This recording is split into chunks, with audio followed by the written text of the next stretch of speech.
Hey everyone, Dooms here, back with another video. Today I'm going to be showing you how to play support. So there are parts where you're going to see what to do. There are parts where you'll see the person who's playing, aka me, hinting very much, and I'll explain you why it happened, what can we do better, what should we do. Basically everything support. If you want to really be able to carry with it, go ahead, here's your guide.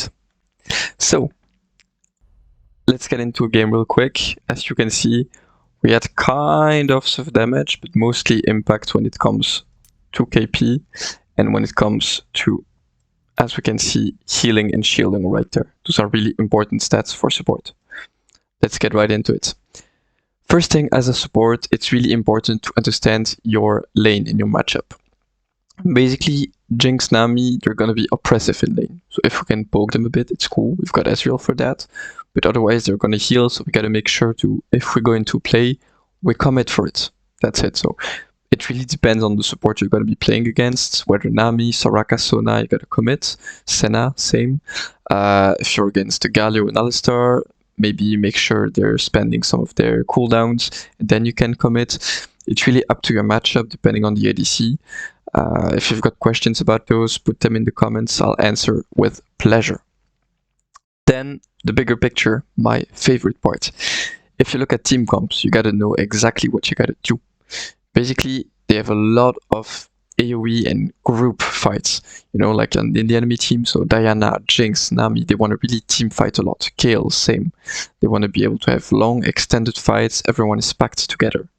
Whereas our team is a bit more flexible. We've got Pantheon who likes 1v1s, Ezreal likes to move and really have a fiesta. Basically a fight that's extended, 1 people here, 2 people there, etc. And with Rakan, I can do basically anything I want. So that's why I'm gonna adapt and aim for, okay, isolating 1 or 2 people quick there, we take quick picks, so their cooldowns don't get sorted, and then we move on. Let's see immediately how it's gonna go. Let me lower that a bit. Up. Alright. Fair warning, I'm gonna start with an int right there. Be ready. Don't do my mistake again. First thing, this ward, really useful if you can remove it. If you can place it, sorry, to remove enemy wards. Like enemies, as you can see with the Nami, like to place wards right there. You get it, 3 wards, perfect. You don't need more. As I said, they're gonna be able to sustain. So remember, if we do something, we gotta commit. I see Nami's gonna go for the ward there. We're gonna go there with Ezreal instantly. We understand each other, that's great. So already here, before the play happens, I know that this Ezreal understands the game and knows stuff or two. Here's my mistake. Ezreal pings it, a bit late maybe, but I should identify that Jinx Ezreal is not a good 1v1 in early. Ezreal wants to poke and that's it. So I should be able to say, okay, you know what? The frame before, Nami's there, I'm just gonna get onto the Jinx right there. And if I go on Jinx, she's gonna get chunked. Do I commit a lot? Maybe not, but at least I don't lose stuff. While here, Ezreal is gonna lose a lot. As you see, I'm committing. I'm following my game plan for earlier. But Ezreal is getting free poked because she's getting speed. I can't really kill the Nami. Luckily, Yasuo comes. That's a good move for starters. But yeah, it's gonna be messy. I realized my mistake. We're kind of screwed right there. They're gonna burn summoners, that's great. But we really need that first blood, because we saw Diana was gonna come too. So we really need to commit right now. As you can see, we isolate Jinx. She's like... yeah, she's living still. And I see Yasuo's gonna die right now. So just before he dies, I'm like, okay, if they get first blood, it's a disaster. So what do? I just instantly flash, take the kill on Nami. At least we have the first blood, they get a kill too. It's Nami who gets it, it's okay-ish. The only sad part is Ezreal dying there. That's a more difficult one, but yeah, at least it's not that bad. In a position to here where I'm really gonna end again. I thought Ezreal was closer, I don't know, I just brain lagged, and as you can see, I don't know what I'm doing. Jumping in the middle of minions, hitting a champion, so I'm getting every aggro possible. Unlucky Nami's here too, but I think I'm dying no matter what. I just used the fact that Jinx lost his cooldown, but yeah, it's not enough, and look at the minions. I'm being stupid right there. But don't worry, we'll make up for that. So okay, Ezreal can farm the wave. No worries. Really, I get some info already. So I know my mid laner is coming. He's moving pretty easily. We know that. I know my Ezreal isn't too bad. He's following my plays. Second info. And I'm watching around the map, okay, how our play is going. So I know Pantheon is proactive. That's a starter. I know Yasuo is crazy in his head, committing a 1v3 like that, chilling. Like he knows Nam is here and he still commits. Pantheon seizes an opportunity, it's okay. Yasuo just again goes back in, he's dying, I guess. That's a weird one. So as a support, you've got plenty of time in lane.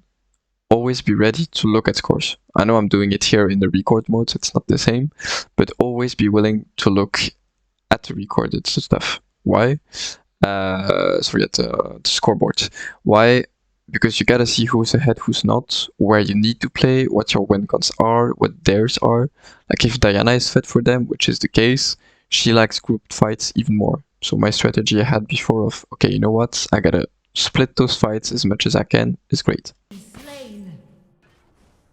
So you know I'm staying there because Yasuo is trash talking me, so I'm just writing him like, chill, calm down, can win this. But he keeps going the whole game, so yeah. Again, taking care of vision, like vision game is really important for support, so whenever you don't need to catch experience from the wave, you should be looking to be proactive. What can I do? Instead of typing like I do right there. Just told him I was gonna mute him or whatever, can't remember exactly. But yeah, be proactive around vision, looking at the map, looking at other lanes. That's really important as a support. But don't be afraid also to sometimes say, okay, you know what? We scale, we chill. Like Ezreal scales, Jinx does too, yes, but we do scale. I'm gonna put the tempo down a bit. We farm, and we can get back up. Especially we got our level 5 spikes. We can do stuff. Okay. As you saw, there's a fight going mid, there are pings, we're watching, and maybe coming.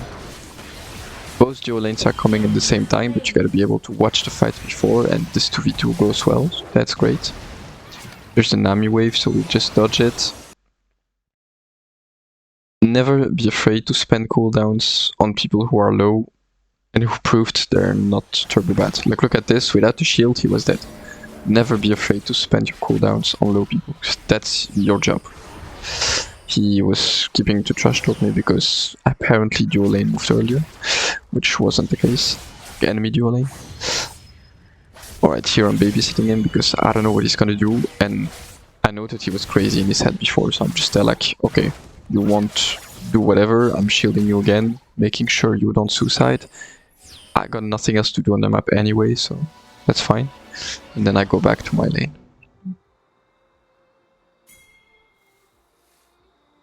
I know Jinx is mid, so I'm committing or trying something. If it doesn't work, it isn't too bad. Alright. I noticed the vision before when jumping, so I'm just taking the XP from this minion. So yeah, never be afraid to look again at everything you can catch. Find the right balance between, okay, I gotta be proactive somewhere, and what can I do on the map? What can I seize experience? Can I seize a bit of gold? Can I make enemies spend important cooldowns, for example, etc. Those are really important points. Alright, so Ezreal just backed. Jinx did too, but he's gonna have quite a good spike. You can try to commit 1 or 2 stuff on it, maybe try something. Although we gotta pay attention that Drake is here, so maybe chill on important cooldowns, but if we can get them to spend them, that's great. We tried to back also before. I've got my first item, which is quite huge. A lot of H's is really cool on Rakan. So we can do stuff. And for your information, so this is AP Rakan. I know plenty of people don't know it, but it's really, really good. And especially since my team is full AD. You know, like Set, Yasuo, whatever, like if mid laner picks AD, you're pretty much forced to go AP or at least have a bit of AP damage. That's why I like Rakan a lot, and it's just really good too. Alright, again, we like split fights. We lose this Drake 100%, we don't have info on the Kayle, Yasuo is too late, we can't do anything.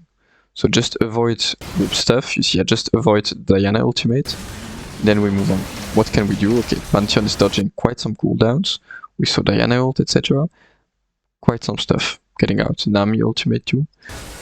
What do? Again, I want to split. Who am I going for? Those two spend cooldowns. They're not gonna be that huge right now. Like his smite is gone, he's exhausted, she doesn't have ultimate anymore. Who do I aim? Those two. They're fragile, they have cooldowns, and they're gonna have an impact if the fight extends.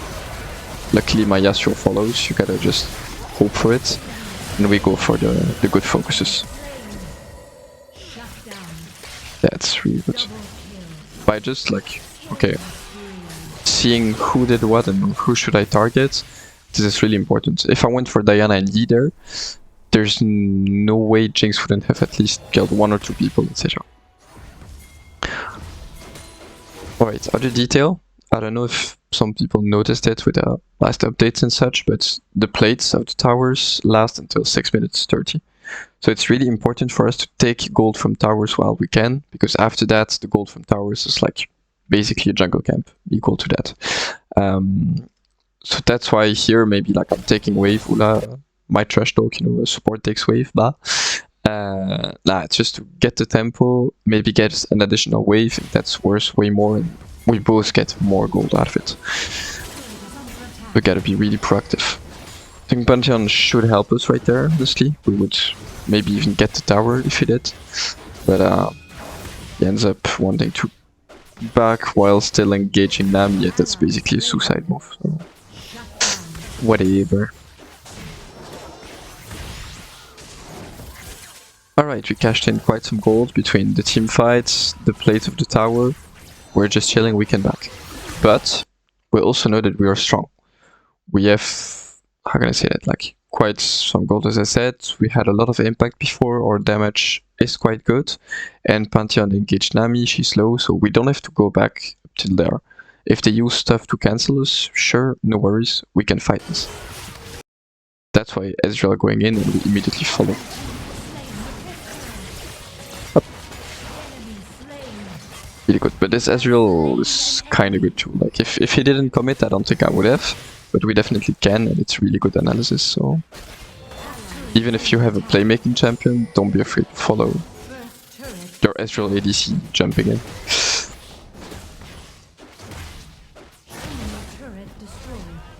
Alright, back in again. Yeah, we saw the set was doing quite good against the Kayle. Kayle wasn't fed, set was doing really well, we saw the Yasuo was quite crazy. And we saw the Ezreal is performing really well, so... That's really important as a support too, to be able to identify, okay, who do I gotta play around, and who do I maybe ignore a bit more or consider a bit less when it comes to protection and carrying the game. And Ezreal Rakan is quite strong. We're so mobile, technically Diana, Master Yi and such can't keep up with us, so we're chilling. Alright, targeting vision and making sure Ezreal can't be engaged. Again, all about protection and gameplay. I see Yasuo's coming, I'm there like, okay, he didn't use ultimate in quite some time, he's gonna get it soon normally. He actually does. I can give him some airborne stuff, we can catch someone off guard. Really good. And we get quite some huge cooldowns actually. We get Nami wave into the Yasuo wall. We're gonna get Diana ult, which I cancel with the charm. Or at least make shorter. We get Jinx quite low and chunked, etc. I missed my jump here. Pretty sad. But you know, like, daring to make those plays makes sure that even though it's not a big win, like we lost one, we killed one, okay, cool. But realize that we were 2 at the start and we dragged 4 people here. There were 2, Diana, Nami, Jinx is coming, Master Yi is coming, or Kayle. So yeah, people are coming to us. Yeah, both even are coming. That's really good. We're creating even tempo on the map. And that's the second thing that supports really need to do. It's your job as a support. Even though you don't win the game, try to at least create opportunities for your allies to do so. Ezreal was able to farm there, Seth was able to farm here. Should he have rotated? Maybe. But I'm giving him a choice of, okay, you know what? You can choose a free gift. Waves and tower, a free rotate to gank people. You choose. But I'm creating the opportunity for you to do stuff. And that's the role of support. Again, I'm committing trying to split the fight as much as I can. Keeping Nami busy, etc. Sadly, I couldn't protect him more, but again, I'm locking down who needs to. Nami doesn't need. I need to consider the master. He's the threat. I'm on him. So constantly focus the right people depending on your cooldowns, your abilities, your role, your allies. That's really the support role. Alright, taking a free mid and going back. Let's skip a bit.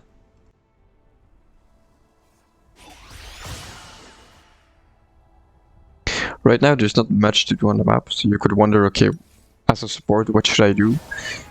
Again, as I said, if you've got dead times, you collect golden experience, you make sure vision is taken care of. If you can spend enemy cooldowns, you do so, and you protect your allies who maybe they can maybe do something, so make sure you can protect them. Creating opportunities. We see a cooldown on Drake, 30 seconds. Maybe they want to get some vision, maybe they want to get a scuttle, something. Be ready. Alright, and we see them coming indeed. Getting the Nami because she's quite fragile. She's burning a lot of stuff. No wave, etc, etc. But, positioning wise, we're staying really close to the fight. We're not committing too much either because we see people went through us, and the important part, again, our role is not to kill Nami, it's to make sure Ezreal is Gucci. And if I can get Nami to burn stuff, great, but my priority is Ezreal. That's why I'm jumping back in, giving a shield. With AP Rakan, it's a very big shield, it's really good. And Pantheon can take care of the rest. Okay, sound's getting distorted, so... Voila, perfect. Obviously the fight is easier since Kayle and Jinx are not there. But yet it's really important that we're able to get stuff and to make them commit into us. We failed to catch the Jinx, we tried to... Back to Drake it is. Although Ezreal decides to not come. So there I'm kinda torn apart, like should I go help them, should I stay on Drake? In my opinion Drake is more important. Why? Because in this meta enemies have Drake already, which means that a second Drake would empower their Drake way more. That would be huge for them. So removing that from them, plus giving us maybe the best dragon in the game, is really, really good.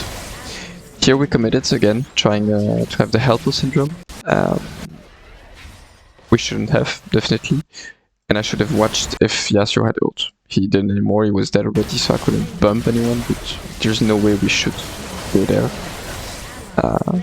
In that case. But I don't think Herald is really worth it either, and I don't think jumping in the middle of 5 people is worth it either. So yeah, sometimes ints just happen and that's it. Ezreal, no flash, no exhaust, he just can't stand there, so... Touch. But it's quite risky. Right now you're Rakan, you've got maybe Yasuo, you really gotta go fast to prevent them from finishing the race. You see it's Hextech into charming as many people as I can. I realized Jinx wasn't charmed, so I immediately go for her. And that's how we save the base. Alright, so here our priority again is to unlock their mid, so we don't have to constantly push mid. Don't get me wrong, the mid tower isn't too bad to lose, like technically there's always gonna be people mid, whether Baron or Drake spawns, we can always push mid into going for the objective. It's just way more annoying, and even though it gives gold, it gives them pressure on the map and tempo. So yeah, it isn't the point either. Here again, we make sure to get plenty of their CC. So we burn what? Rakan jump and Yasuo ult at maximum 20-30 seconds cooldown. Kayle loses flash ultimate. And I guess he had barrier or something like that. So yeah, that's quite a lot they have to run. So very good. Here, really, really unlucky. That's just a personal note, nothing to do with support. This is sad. I'm trying to escape. And I don't know why she's jumping on there and... Oh. And I die. Millimeters, come on. Yeah, so the fight again isn't that Gucci, but Ezreal can clutch it. That's really, really cool. Nami dies too, not much mastery you can do solo. We're kinda lucky on this one, not gonna lie. But at least with force stuff, they lose a lot of cooldowns on this. I still got my ultimate for maybe Baron if it spawns, stuff like that.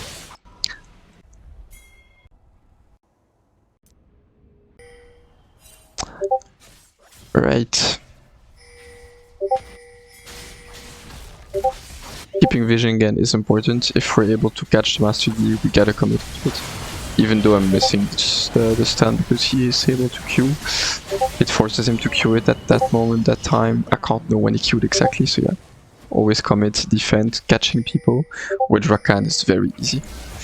So, definitely do it.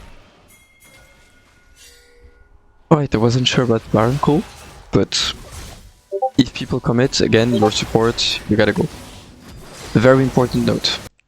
If you're a support, you need, unless you're like Sona Soraka, but like if you're a tanky support, or even slightly just like Rakan, you gotta be able to tank the Baron, because Baron gives a damage debuff. So you gotta take the damage debuff by tanking the Baron. How? You're the only one standing behind the Baron, so your damage is reduced by 50%, but you don't do damage anyway. And the others can do plenty of damage while not taking too much damage themselves, etc.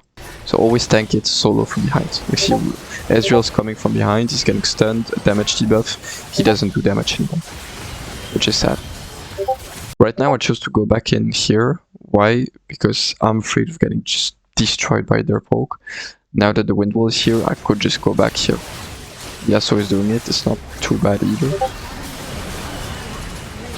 Pantheon is able to smite it, I'm able to ult with a doubtful flash, but it ends up working. And we get the Baron buff, so really cool. I thought I cancelled my back, but I didn't. But yeah, Yasuo with Baron buff is just too good to lose a 1v1. I saw the kill was backing, so I'm immediately going for it. Like, I didn't have vision on him exactly, but I knew he would be close. Again, never be afraid to commit on stuff. And be creative. Like here, I missed my plant, okay, whatever. How can I do it? Do I just abandon? No, no, no. Ezreal can go over wall, immediately eye on him. He's gonna be faster than me, up, I go. And then I can Q. See how we did like... What is it? 1445 when he flashes in? And at 48, I'm getting there. So in 3 seconds, I'm doing like, what? 1/5, 1/6 of the map. It's absolutely crazy. So yeah, be creative, know your champions, limit test them. Like I'm basically one-tricking Rakan since week because I love him. Be creative and know your champions, it's gonna be important. Then yeah, for the rest, it's all about a bit of mechanics, having good teammates, and trusting them in their place. Like even though the Yasuo trashed talked me the whole game, I did play around him, at Drake for example, etc. So trust your allies, you're gonna need them as support. And basically, no matter the role, you're gonna need them. With Baron, we're just finishing here. So if I have to recap a couple points, know your matchups in your 2v2 and your role into the bigger picture. So when just being in loading screen, you look at the match and say, okay, you know what? I know what I gotta do here. I know what I gotta do in laning phase, at objective, in between objectives. Is my vision game going to be important this game or not? Is it quite obvious that they just want to group as 5? Do they want to split push? How do we want to play it too, etc. Really important. Second of all, trying to judge or like see a bit what the level of your team is. I saw the Ezreal was performing. The Yasuo wasn't too bad, even though mentally he's not that good. The Pantheon was going for stuff, which can be good. Can be bad, and the set didn't lose, didn't feed, committed when needed, seized gold opportunities. He's okay, that's cool. So I'm gonna play around the Ezreal, because he fits the style that I want to play with, which is not have a 5v5 big team fight well equipped, but a bit of a hectic one. A Fiesta where I can protect him, seize other stuff, isolate people. It's perfect. Ezreal Rakan is a good duo for that. Good she. So he's gonna be my main focus, but to engage a fight, I can pair up with Yasuo. To catch people, I can pair up with Pantheon, with Yasuo, whatever. I have plenty of opportunities, and all of those have to be like cards in my deck, and I can play them whenever I want, basically. And last but not least, always make sure your time is useful. So in laning phase, you can stay in your lane and just wait for it if it's useful and if it's the best choice you can do. If you can go put some vision down and not lose too much XP or gold for it, go for it. If you can do a gank on the opposite side of the map because your lane is sleepy, weak siding anyway and your top needs to win, why not? I could have this game against Scale. We might need to achieve stuff. So really it's all about, okay, I can do this, this or that. What am I going to go for? What is the best choice for the whole team? Not for me, not for a carry, whatever. It's what fits the best my game plan. I could have gone to annihilate Kayle and play around the set, but my game plan turns around Ezreal. He's my main point for the Fiesta, the isolation, the mobility. So yes, Kayle shouldn't be fed, and I would have gone to set if Kayle was starting to be 1-2-0, but it's not my ultimate priority. Although some people would say, I know it's Kayle, you gotta put him behind early. You gotta see what the bigger picture says. Alright, so I hope this guide will help you maybe a bit. More a game analysis that can guide you on multiple decisions and opportunities. And again, don't focus on the right stuff after. So rewatch your stats, your gameplay. Did I have enough kill participation? It's important. Damage, if you build full damage, why not? Like if you play Lux AP support, which I don't like at all, but whatever. If that's what you do, you gotta make sure to put in the damage and not say I'm support. Then play Lux support, not full AP. As Rakan, this is gonna be important. Make sure you do it every game, for example. Same for Sona, Soraka, etc. Those are the important stats. So look at objective feedback to see, okay, how was my game? What can I improve? And yeah, I guess that's about it. Hope you liked this video. If you want other guides, other analysis of games, feel free to tell me, DM, comments, Twitter, Discord, whatever. My website will be in the section below if you want coachings and anything else. So yeah, feel free to get in touch, reach out, and I'd be happy to help you out. Alright, bye bye.